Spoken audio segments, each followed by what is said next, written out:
So imagine with me for a minute that I'm your client and I've come to see you for therapy. Now, what I present to you is a history of being abused. What do I need to hear from my therapist? Well, I need at least two things. First, I need to use the therapeutic space to acknowledge openly and honestly and completely what happened to me. The second issue that I'm going to need to discuss is my own participation in the abuse. So as I see you in therapy, there are two things that are probably going to happen. First, I'm probably going to underestimate the impact that this trauma had on me. Other people had it worse. And the second thing that I'm probably going to do is overestimate my own participation in the abuse.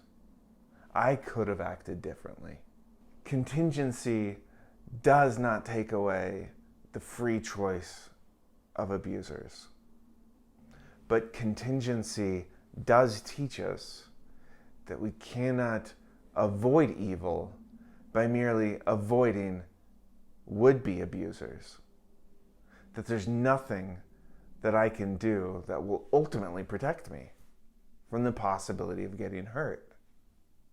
And that's what this video is about. So in my favorite book, Moby Dick, there's a chapter called The Monkey Rope. And in it, Ishmael is holding a rope, on the end of which is his best friend Queequeg, who has the rope tied around his waist. And Queequeg is sort of dancing, floating on the carcass of a whale, pulling off the blubber. Now, while he's doing this, there are sharks all around him, and his feet are sometimes in a couple inches of water, and the sharks are like just biting at the whale right next to Queequeg's body. So Ishmael's job is to hold the rope and to make sure that Queequeg doesn't fall in and get eaten by sharks. On the other end of the monkey rope, so the monkey rope isn't just tied around Queequeg's waist. Also, the rope that Ishmael's holding is tied around his own waist. And as he's holding the rope and he's taking care of Queequeg, he starts to use his imagination and realize, wait, isn't this a metaphor for life? And this is what he says. So strongly and metaphysically did I conceive of my situation then, that while earnestly watching his motions, I seemed distinctly to perceive that my own individuality was now merged in a joint stock company of two, that my free will had received a mortal wound, and that another's mistake or misfortune might plunge innocent me into unmerited disaster and death. If your banker breaks, you snap. If your apothecary by mistake sends you poison in your pills, you die. True, you may say that by exceeding caution, you may possibly escape these and the multitudinous other evil chances of life. But handle Queequeg's monkey rope heedfully as I would, sometimes he jerked it so that I came very near sliding overboard. Nor could I possibly forget that, do what I would, I had only the management of one end of it. While Ishmael's holding this monkey rope, in fact, it reminds me of mountain climbing, right? Isn't that called belay? Like when you're holding the rope and keeping the other person safe. Well, imagine that you are on belay for somebody, but if they fall, then you must fall as well. It is a terrible and important responsibility to bear for someone else. But as Ishmael's holding this rope, his imagination is seeing not just one rope, but maybe he's at the center of a big web of ropes. That just as he's protecting Queequeg by holding his rope, other people are protecting him. And he names the banker, the pharmacist, but so many others. He calls this a mortal blow to his free will. So who is holding the rope for me? Politicians, police officers, other drivers on the road, doctors, bankers, I guess pharmacists. I wouldn't even be able to name them all the ways in which somebody else's choices would spell catastrophe in my life. How am I supposed to wrap my head around that? How am I supposed to live given that contingency? Well, let's first talk about what I'm not supposed to do. Do not make your life impervious to luck. Trying to make it safe completely is an impossibility and only increases our anxiety. I want to go on record saying that I'm a big fan of cognitive therapy, and I use it every day, probably every session in my work. But there is a way of misinterpreting or overestimating what a cognitive intervention can do, right? And it goes something like this. All emotional reactions are the result of beliefs about the world. Change your beliefs and you can control your emotions. That is foolishness. We can't take our interpretations that far. Contingency says no. You are still vulnerable.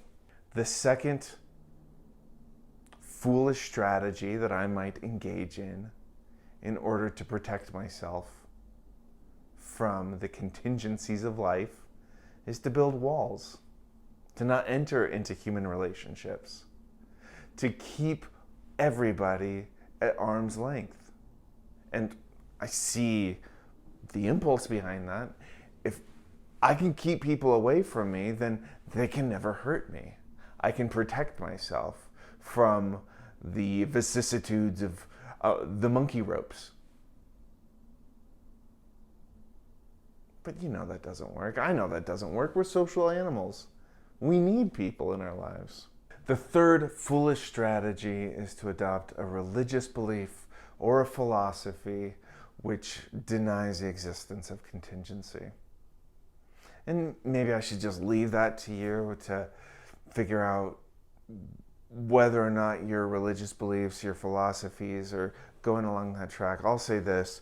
I was raised in a very Christian household, and there were ways in which Christianity was explained to me which made me feel like if only I lived my life a little bit better, then I could be good enough. I thought that God was sufficient to protect me from ever falling into temptation, and whenever I did, I felt incredibly terrible about that. So that's what you shouldn't do. But what should we do in the face of contingency?